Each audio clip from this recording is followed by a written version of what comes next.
सेवा। प्रथम शंभू को जो ढूंढा सेवा। प्रथम शंभू। बहुत बहुत धन्यवाद। इस ग्राम कुटमेली जिला सिवनी में कोया पुणे करने वाले कोया पुणेमाचार सर्वप्रथम कोया पुणेमाचार मुठुआ कोई में देवरावन मलावी अपनी पूरी टीम की ओर से सेवा सेवा सेवा जोहार करता हूं। अब स्वीकार करें। और उसके पश्चात दूर दराज से आए माता शक्ति, पितृ शक्ति, युवा शक्ति कोई भी मैं सेवा सेवा सेवा जोहार करता हूं। और आज मंचासीन हमारे बीच में दादा हम सबके मार्गदर्शक सोवराम भलावी जी और पूर्व विधायक आदरणीय उइके जी को भी मैं सेवा जोहार करता हूँ। हमारे प्रमुख मार्गदर्शक है और पूरी भूमिका संघ की टीम, गोंडवाना गणतंत्र पार्टी, गोंडवाना यूनियन और तमाम संगठन के मुख्य पदाधिकारी, मैं उनका नाम नहीं जानता, उसको भी देवरावन भलावी की ओर से सेवा सेवा सेवा जोहार स्वीकार करें। आज के इस कार्यक्रम में आप सभी लोगों को भली भांति पता है कि कोया पुणे का अंतिम दिन है, लेकिन आज के दिन शंभू जंगेली नरका हम आज के दिन अपना महान पंडुम को मनाते हैं, शंभू नरका पंडुम जिसे हम कहते हैं। तो सर्वप्रथम उसके बारे में हम जान लेते हैं। दादा ने इतने दिन कोया पुणे के बारे में सविस्तार आपको बहुत डीपली, बहुत गहनता से समझाया बताया, लेकिन मैं आज आपको शंभू शेख के बारे में बताना चाहता हूँ। आज हमारे महान त्योहारों के बारे में बताना चाहता हूँ। उस कोयामुरी द्वीप, इस गंडो द्वीप मतलब सभी को पता है, ये जो धरती है इसे 5 भूखंड में जो गोंडवाना भूभाग बटा है और 4 भूखंड में जो पेंजे की हम जो बात करते हैं, तो गोंडवाना भूभाग में जिस कोयामुरी द्वीप में हम खड़े हैं, यहाँ पर चौड़ागढ़ में विराजमान 88 शंभू शेख की पीढ़ियों ने राज किया और 89 शंभू शेख की पीढ़ी नहीं बन पाई। हम 89 शंभू शेख की पीढ़ी बनाने के लिए हमारे गोंडवाना के महान प्रेरणा स्रोत दादा मोतीराम कंगाली जी को याद करते हैं। पैनवासी दादा मोतीराम कंगाली सेवा। गोंडवाना समग्र क्रांति आंदोलन और गोंडवाना के राजनीतिक मूवमेंट को आप और मुझ तक और तमाम युवा शक्तियों तक पहुंचाने वाले दादा हीरा सिंह मरकांता, दादा हीरा सिंह मरकांता अमर रहे, अमर रहे। दादा मनमोहन साहब पंडिता, तमाम राजनीतिक गुरुओं को भी मैं सेवा जोहार करता हूँ। हमारा मिशन है इस गोंडवाना मूवमेंट को अमर रखना, गोंडवाना की इस क्रांति को जन जन तक पहुंचाना, गोंडवाना राज पृथक राज के लिए एक महान क्रांति जो हमारे पुरखों ने हम तक छोड़ी है उसको पूरा करना। और हमारा सबसे बड़ा मिशन है 89 शंभू शेख की पीढ़ी को पुनः इस गोंडवाना भूभाग में स्थापित करना। तो आपको मैं ज्ञात है और समझा दूं कि आखिर शंभू जंगेली नरका, शंभू नरका पंडुम क्यों मनाते हैं, आखिर क्या हुआ आज के दिन कि आज पूरे भारत देश के साथ साथ इस गोंडवाना भूभाग के बहुत सारे देशों में आज इस त्योहार को मनाते हैं। आपको याद होगा दादा मोतीराम कंगाली जी ने कोया पुणे में बहुत गहनता से इस बात को बताया है कि 88 शंभू शेख की जो पीढ़ी थी उसमें 84 व शंभू शेख तक भली बात हमारे गोंडवाना भूखंड में विभिन्न प्रकार के शंभुओं ने राज किया, प्रमुखों ने राज किया। शंभू शेख मतलब आप सभी लोगों को ज्ञात होगा, शंभू मतलब संयुक्त, भू संयुक्त मतलब 5 और भू मतलब मालिक, भू मतलब भूमि और शेख मतलब होता है मालिक। संयुक्त भू शेख, संयुक्त मतलब 5, भू मतलब उसके प्रमुख या मालिक और शेख सॉरी भू का मतलब है भूमि और शेख का मतलब है मालिक। मतलब 5 भूमि का जो मालिक होता है उसे क्या कहते हैं मातृशक्ति, शंभू शेख। क्या कहते हैं, जोर से बोलिए, आज आपको याद होना चाहिए सब। क्या बोलते हैं, क्या बोलते हैं, क्या बोलते हैं। आज वही शंभू जागा था, आज वही शंभू जागा था, शंभू जंगेली नरका। क्यों जागा था शंभू, क्या हुआ था हमारे शंभू के साथ, क्या हुआ था उस महान शंभू के साथ कि आज वो जागा। तो आपको ज्ञात होगा इस भूखंड में विदेशी आर्य नस्ल के जो लोगों के माध्यम से लगातार आक्रमण होता था, लगातार हमारे शंभू उनका जवाब बड़ी कड़ाई से देते थे। लेकिन ये जो लड़ाई है इससे इस गंडो द्वीप के जो गंड द्वीप है, जो कोयामुरी द्वीप में ये रहने वाले जो लोग हैं प्रताड़ित थे कि कब तक आखिर हम लड़ते रहेंगे इन विदेशी आर्यों से। नए नए प्रकार के षड्यंत्र बनाकर कभी ये सूरा सुंदरी का षड्यंत्र हमारे सामने फेंकते थे, सूरा और सुंदरी का षड्यंत्र हमारे सामने फेंकते थे। क्या आपको पता है क्या है सूरा सुंदरी का षड्यंत्र? पता होनी चाहिए। हर षड्यंत्र को आपको जानना पड़ेगा, शंभू शेख के हर मार्ग को आपको जानना पड़ेगा, इस गोंडवाना भूखंड का उस प्राचीन गोंडवाना के विज्ञान को आपको जानना पड़ेगा। आज सभी मातृशक्ति पितृशक्ति ध्यान से सुने, क्या था सुरा और सुंदर का माया जाल जो आर्य लगातार इस भूखंड में रहने वाले तमाम मूल वासियों मूल मालिकों के ऊपर फेंका करते थे। सुरा मतलब दारू, सुंदरी मतलब सुंदरी, वो विश्व का न्याय। इस भूखंड के लोगों को हराना लगभग नामुमकिन था। शंभू शेख के साथ जितने भी गणजीव जुड़े थे सब मजबूत थे, उनको हराने के लिए कोई सामने से वार नहीं करता था, इसलिए षड्यंत्र किया गया सुरा और सुंदरी का। सुरा मतलब इनको दारू पिलाओ और सुंदरी मतलब जो विश्व का न्याय उन्होंने पाल के रखी थी उनको इनके सामने लाओ। तो आज भी हमारे जो 52 परगना में जो राज परिवारों ने राज किया था, जो प्रमुखों ने राज किया था, गढ़ प्रमुखों ने गढ़ की सत्ता को संभाला था, इस लोकतंत्र गणतंत्र डेमोक्रेसी को संभाला था, उस डेमोक्रेसी उस लोकतंत्र को खत्म करने के लिए सुरा सुंदरी का आज भी बहुत बड़ा कारण है। आप देखें 52 परगना में जितने भी राजा हुए हैं आज भी देखेंगे तो कहीं ना कहीं वो दारू के शिकार हैं, कहीं ना कहीं वो सुंदरी के चक्कर में अपने कबीला में अपने समुदाय में शादी न करने की अपेक्षा वो दूसरे समुदाय में शादी का संबंध स्थापित करने लगे। जी हाँ, अंतरजातीय विवाह 84 शंभू शेख के बाद जब 85 शंभू शेख आया तो वहाँ पर अंतरजातीय विवाह जिसे हम आज कहते हैं वहाँ पर हुआ। जैसे हमारे शंभू ने इस सम विषम जो गोत्र प्रणाली महान पांडिपारी कुपार लिंगों ने बनाया था, उस 6 देव 7 देव 4 देव 5 देव 8 देव जो हमारी गोत्र व्यवस्था सम विषम शादी के लिए विवाह संबंध के लिए जो बनाई गई थी उसको तोड़ा गया 85 शंभू के द्वारा।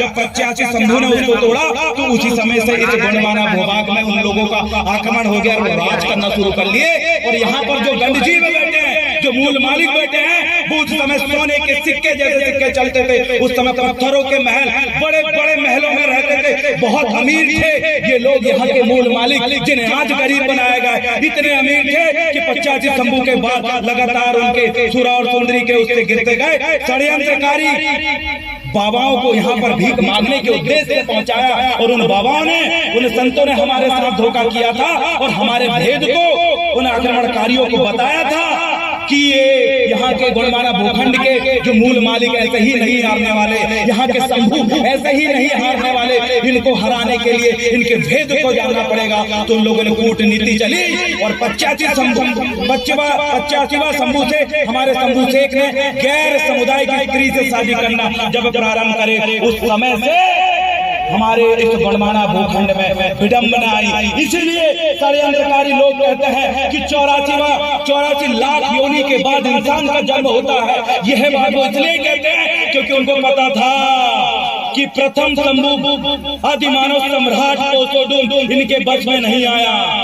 कोसोडुम जो शंभू शेख के जो मूला दाई थी इनके बच में नहीं आई, न मध्य शंभू ईश्वर गौरव की जोड़ी इनके बच में आई, न शंभू पार्वती और शंभू गिरजा की इनके बच में नहीं आई। तो उन्होंने अंतिम जो 85वां शंभू का जो विवाह हुआ वो आर्य पुत्री से हुआ और जैसे ही आर्य पुत्री से विवाह हुआ विखंडन चालू हो गया। तो उन्होंने क्या कहा कि 84 लाख योनि के बाद इंसान का जन्म होता है। सच्चाई ये नहीं है, सच्चाई ये है कि 84 शंभू को नहीं हरा पाए और 85वां शंभू को कूटनीति का हमने शिकार बनाया, तब जाके हमारा जन्म हुआ। ये उनका इतिहास है।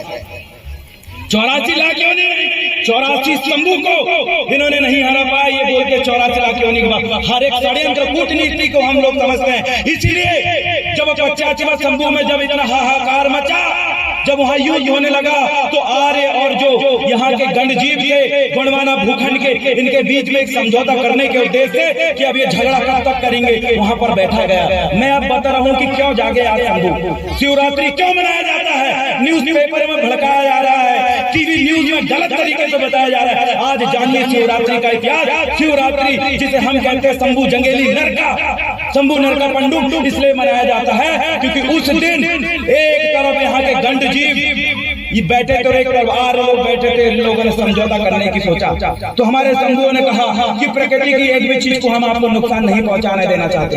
हमारी संस्कृति हमारी पहचान है। उस समय भी हमारी संस्कृति हमारी थी, उस समय भी हमारी व्यवस्था बहुत वैज्ञानिक व्यवस्था थी, इसको हम खत्म नहीं करने देना चाहते। ये समझौता किया गया। उसके बाद कूटनीति चलने वाले आर्यों ने कहा कि चलो अब समझौता हुआ, अब खाना खाते हैं। जब खाना खाने की बात आई तो हमारे पूरे लिंगो और शंभू एक तरफ आ रहे थे। उन्होंने खाना खिलाने के लिए पूरे गंड जीवों को बिठारा, गढ़ लोगों को बिठारा। तो वहां पर शंभू ने सतर्कता बरती और कहा कि मैं आसानी से अपने ही मेरे भाई सगा बंधुओं को खाना नहीं खिलाऊंगा, पहले मैं स्वयं इस खाना को खाऊंगा, उसके बाद मेरे लोग खाना खाएंगे, मेरे गढ़ के लोग खाना खाएंगे। तो जैसे ही शंभू ने पहला निवाला अपने पेट में डाला, तुरंत उस खाने में विष था, तुरंत शंभू मूर्छित हो गए। और जब शंभू मूर्छित हो गया, पूरा गढ़ जीत में हाहाकार मच गया और पूरे गोंडवाना के ओर से शंभू शेख के गढ़ में जितने भी लोग हमारी सेना उपलब्ध थी, सबने आक्रमण कर दिए आर्यों पे। उस दिन बहुत बुरी तरीके से हारे थे। तो उस दिन उनको वहां से मार कर भगाने का काम हमारे लोगों ने किया था। और जब शंभू जागे नहीं, उनकी तांदुरी विद्या जो थी, बहुत वैज्ञानिक विद्या थी तांदुरी विद्या, उसके बारे में कोई पुणे में नहीं लिखा है, उसके बारे में इतिहास में नहीं लिखा है। उसके बहुत सारे सबूत हमारे पास मिले हैं। तांत्रिक विद्या का ज्ञान आज भी हमारे लोगों को नहीं है। जिस दिन तांत्रिक विद्या का ज्ञान हम सीख जाएंगे तो अपने दुश्मनों को बिना हथियार उठाए मार देंगे बैठे बैठे जगह। इतनी महत्वपूर्ण साधना सिद्धि हमारे गोंडवाना भूखंड की थी। जिस दिन यहाँ के गंड जीव जाग गए तो विदेश तो यूक्रेन हमला कर रहा है, रूस और यूक्रेन का युद्ध चल रहा है। जिस दिन गंड जीव जाग गए और अपनी पुरानी उस गोंडवाना के महान विज्ञान को निकाल दिए, तांत्रिक विद्या को समझ गए, तो बिना हाथ उठाए, बिना हथियार उठाए, बिना गाली दिए, बिना जुबान चलाए हम सामने वाले दुश्मन को मूर्छित कर सकते हैं। इस विद्या के ज्ञानी थे। उस दिन जब शंभू मूर्छित हुए तो पूरे 13 दिन बाद होश आया साथियों। 13 दिन बाद जब शंभू जागे तो हम बड़ी खुशी से शंभू नर का पंडुम मनाते हैं। अख्याति शंभू शेख की बहन शक्ति था, बावनगढ़ की चंडी दाई था। उस दिन आज के दिन हमारे शंभू जागे थे, इसलिए हम नाचते हैं, कूदते हैं और शंभू नर का पंडुम, शंभू जंगेली नर का मनाते हैं। इस बात को आप याद रखिए। पूरा इतिहास उल्टा है। जिस महाबली हनुमान के बारे में आप पढ़ते उनका असली इतिहास आप पढ़ेंगे, भीमाल बहन का उनका असली इतिहास, कोतमादाई और भूरा भगत का असली इतिहास पढ़ेंगे तो आप मानेंगे कि आक्रमणकारी आर्यों ने पूरा इतिहास बदल डाला, हमारी संस्कृति पे हस्तक्षेप कर दिए, हमारी जमीन छीनने लगे वो लोग, हमारी प्राकृतिक व्यवस्था खत्म करने को लगे लोग।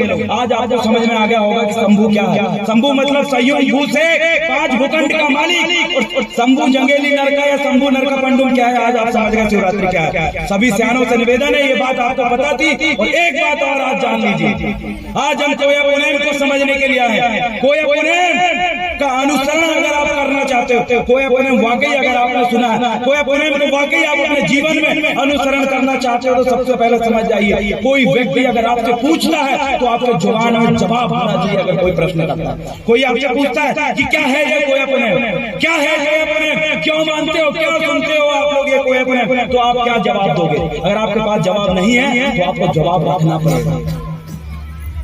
आपको जवाब रखना पड़ेगा, क्योंकि आप जवाब नहीं रखोगे तो आप जवाब नहीं दे पाओगे, और जवाब नहीं दे पाओगे तो सामने वाला व्यक्ति आपकी मजाक उड़ाएगा। जब सामने वाला व्यक्ति आपकी मजाक उड़ाएगा तो आपका धर्म परिवर्तन करेगा, और जब धर्म परिवर्तन करेगा तो आपकी संस्कृति खत्म होगी, और जब आपकी संस्कृति खत्म होगी तो आपका अस्तित्व खत्म हो जाएगा। और जिस दिन आदिवासियों का अस्तित्व खत्म हो गया उस दिन हम किसी के खेत नहीं बचेंगे। इसलिए कोया पुनेम के बारे में जानना अति आवश्यक। कोया पुनेम का मार्ग होता है साइंस का मार्ग, विज्ञान का मार्ग, सत्य का मार्ग। कोया पुनेम का सत्य का मार्ग होता है जैसे एक सूर्य निकलता है और अपने टाइम पे डूब जाता है। बारिश अपने समय में होती है, गर्मी अपने समय में होती है, ठंडी अपने समय में होती है। ये कोया पुनेम का सत्य मार्ग है। कोया पुनेम का मार्ग मतलब प्रकृति की जीवन शैली को अपने जीवन में अमल करना। कोया पुनेम का मार्ग है कि आपके सरनेम और आपके गोत्र के लोगों को जिस जीव की रक्षा करने के लिए दिया गया है, अगर आप कुंबरे हैं तो आपको बकरा बकरी नहीं खाना, उसका संरक्षण आप करोगे। अगर आप सही सरेआम है तो आप सही को नहीं मारोगे, सही की रक्षा करोगे। अगर आप भौर भला भी है तो आप भौर नहीं मारोगे, भौर की रक्षा करोगे। पेड़ की अगर बात करें, एक पेड़, एक जीव, एक पक्षी का जो आपको जिम्मेदारी दी गई है उस जिम्मेदारी को माने। आपको पता होनी चाहिए कि आप गोत्रधारी हैं तो आपका गोत्र किसने बनाया। आपको पता होनी चाहिए कि आप कितने पैन शक्ति वाले हो, कितने देव वाले हो, वो पता होना चाहिए। आपके गढ़ का आपको पता होना चाहिए। और आपके घर में घुसते ही आपके पुरखों की तस्वीर या आपके पुरखों का देव ठाना के सामने अगर आप सर झुकाते हो, आप गैर संस्कृति के उन लोगों के सामने सर नहीं झुकाते, उस दिन मैं मानूंगा आप सही कोया प्रेमी का अनुसरण करने वाले हो, उस दिन कोया प्रेम को मानने वाले हो। जिस दिन आप अपने घर में जाओगे और घर में किसी गैर सांस्कृतिक देवधामी के लिए उपास न रखते हुए मात्र शक्ति अगर अपने पैन पुरखों के लिए ये उपास रखे, अपने पैन पुरखों को याद करे, उस दिन मारूंगा आपने कोया प्रेम का अनुसरण किया। कितने लोगों के घर कुपार लिंगो जो हमारे गोत्र व्यवस्थापक को उनकी फोटो हाथ ऊपर करा, कुपार लिंगो ये देखिए, ये मेरे पास कोया प्रेम है, मैं पढ़ता हूँ। ये सिंह मोहरधारी किन किन के घर इनकी फोटो है भैया? किन किन के घर सतरंगी झंडा लगा हुआ है? जो लगा है हाथ ऊपर करो जिन जिन के घर सतरंगी झंडा लगा। कौन कौन अपने पैन पुरखों की जब पूजा अर्चना होती है, जब गोंगो करते हैं तो कितने लोग पीला गमछा डालते हैं हाथ ऊपर करा? कितने लोग जब अपने सगे भाई बंधु आपके बाजू से गुजरते हैं तो कितने लोग जो जोहार और सेवा जोहार बोलते हैं हाथ ऊपर करो?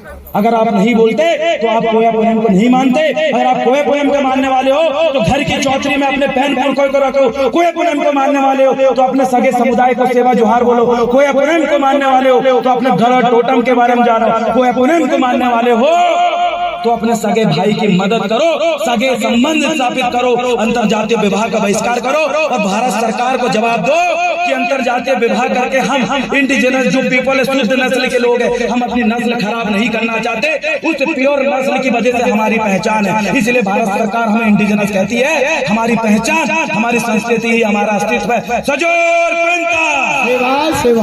और मेरे साथ गणमाना स्टूडेंट यूनियन के युवा साथी बैठे हैं। आपने देखा कल लखनऊ दौड़ में कितना बड़ा आंदोलन हुआ। युवाओं की शक्ति देखिए। लखनऊ दौड़ में जब कॉलेज में एक विद्यार्थी के पढ़ने लिखने वाले को जब समस्या गई, उसका कई छात्र संगठन आए, एबीवीपी आए, उन्होंने उसका समाधान नहीं कर पाए। लेकिन हमारे जवाब सिपाही लखनऊ दौड़ के ब्लॉक अध्यक्ष, लखनऊ दौड़ के ब्लॉक प्रभारी और भाई छिंदवाड़ा से आए शिवरावन भोई ने एक दिन के अंदर पूरे के पूरे छात्रों की समस्या का समाधान कर दिया। उनके लिए जोरदार ताली बजाओ।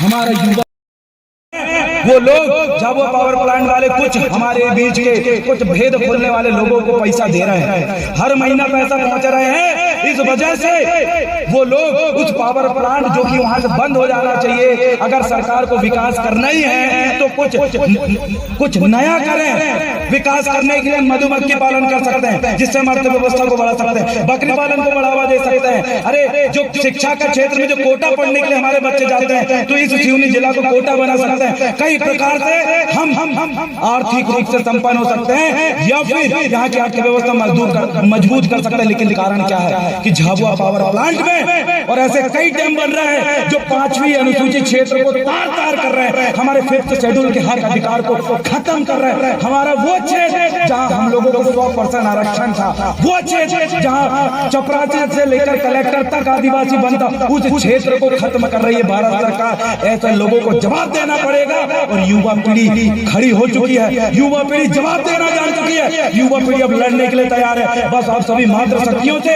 आप बुजुर्गों से यही कहना चाहता हूँ कि बस सपोर्ट कीजिए इन बच्चों का। ये अपने हक और अधिकार के लिए चाहे नेता बनना हो तो नेता बनेंगे, कलेक्टर बनना हो कलेक्टर बनेंगे, ये बड़े से बड़े व्यापारी बनना हो वो भी बनेंगे। बस आपका सपोर्ट की जरूरत है। इतना कहकर मैं अपने स्थान को ग्रहण करूंगा और अंत में इतना कहूंगा कि मेरे साथ आए भाई गुणमाना स्टूडेंट यूनियन के लिंक कैरियर काउंसलिंग प्रकोष्ठ के जिला अध्यक्ष संजय उइके जी, तुलसी धुर्वे जी और जिला सचिव भाई दीपक, कामनी पाची दीदी जो लगातार कॉलेजों में अपने बच्चों को इतना मजबूत करें कि अकेली कामनी दीदी पूरे छिंदवाड़ा यूनिवर्सिटी में अकेले भारी पड़ती है। ऐसी मातृ शक्ति चाहिए। अगर पढ़ने में कोई दिक्कत आई तो एक मातृ शक्ति खड़े होने मात्र से काम हो जाए, ऐसी नारी शक्ति हमें चाहिए। और बहुत सारे युवा साथी यहाँ पर बैठे हुए हैं, सभी को मैं सेवा जोहार करता हूँ। भाई कैमरामैन के रूप में भवानी ठाकुर उइके जी भी यहाँ पर है जो लगातार अपनी बात को यूट्यूब के माध्यम से शेयर करने का काम करते हैं। और अंत में मैं इतना ही कहूंगा कि एट्रोसिटी एक्ट और विद्यार्थियों के जो बजट आता है वो भाजपा सरकार जानबूझकर खत्म करने का काम कर रही है। इसलिए ऐसी पार्टियों को दरकिनार करें जो हमारे नाम से जो बजट जारी होनी चाहिए था वो बजट जारी नहीं करती। हमारे नाम से जिन योजनाएं तो चल रही है लेकिन उनमें बजट नहीं आता। ये कुछ षड्यंत्रकारी सरकारें हैं जो इस क्षेत्र के मूलवासियों को ST SC OBC के लोगों को हक अधिकार को छीनने का काम कर रही है। इनको भी दरकिनार करने का काम करें। और साथ में कल जैसे इतना बड़ा आंदोलन हुआ, लेकिन मुझे बताइए वर्तमान कितने विधायक और सांसद है ये बच्चे लोग जिन्होंने यहाँ लखनऊ में इतना बड़ा आंदोलन किया, कितने विधायक और सांसद जो वर्तमान में हैं उनने आवाज उठाया? एक ने भी नहीं उठाया। क्यों नहीं उठाया? क्योंकि वो चाहते ही नहीं है कि आपके बच्चे लड़े, वो चाहते ही नहीं है कि आपके बच्चों को योजनाओं का फायदा मिले, वो चाहते ही नहीं है कि गरीब और वंचित शोषित परिवार के बच्चे भी आगे बढ़े। वो ये चाहते हैं कि तुम बस वोट देते रहो और नेता बनाते रहो, लेकिन अब हम सत्ता परिवर्तन की बारी आएगी, हर शोषित वंचित परिवार का बच्चा भी कलेक्टर बनेगा और प्रधानमंत्री बन के दिल्ली लाल किला में झंडा लहराने का काम करेगा। और मेरी मातृशक्तियों से मैं यह भी अंतिम संदेश देना चाहता हूं कि मातृशक्तियां अगर आप वाकई आज कोया पुनम के कार्यक्रम में शंभू नरका पंडूम के इस कार्यक्रम में अगर उपस्थिति दर्ज कराई है तो सर्वप्रथम अपने चौथ चौकरी में जाकर ये देखें कि किस धर्म के देवी देवताओं को आपने जगह दी है। अगर आपने दूसरे धर्म के देवी देवताओं को अपनी चौकरी में जगह दी है तो तुरंत नदी में विसर्जन करने का काम करे। अगर आपने उनको विसर्जन करके अपने पैन पुरखों को अगर जगह दे दिया तो मेरा यहाँ आना और हमारी टीम का यहाँ पर आने का ये काम सफल हो जाएगा। बहुत बहुत धन्यवाद। सेवा सेवा सेवा। अंत में मैं नारा लगाऊंगा, एक तीर एक कमान, एक तीर एक कमान। मरकाम दादा के सपनों को कौन पूरा करेगा? मरकाम दादा के सपनों को कौन पूरा करेगा? तो अगर आप मरकाम दादा के सपनों को पूरा करना चाहते हैं तो अपने घर में सतरंगी झंडा लगाएं और हर समुदाय को जाते समय और जब भी उनसे मिले तो जैसे मुस्लिम समुदाय का व्यक्ति अस्सलाम वालेकुम बोलता है, सरदार अगर भाई से मिलता है तो सत श्री अकाल बोलता है, जैन समुदाय के व्यक्ति अपने वाले लोगों से मिलता है तो जय जैनेन्द्र बोलता है, वैसे ही जब एक आदिवासी अपने दूसरे आदिवासी भाइयों से मिलता है तो सेवा जोहार और जय सेवा बोलता है। आप अपना काम करें। बहुत बहुत धन्यवाद। सेवा सेवा सेवा जोहार। बहुत बहुत धन्यवाद।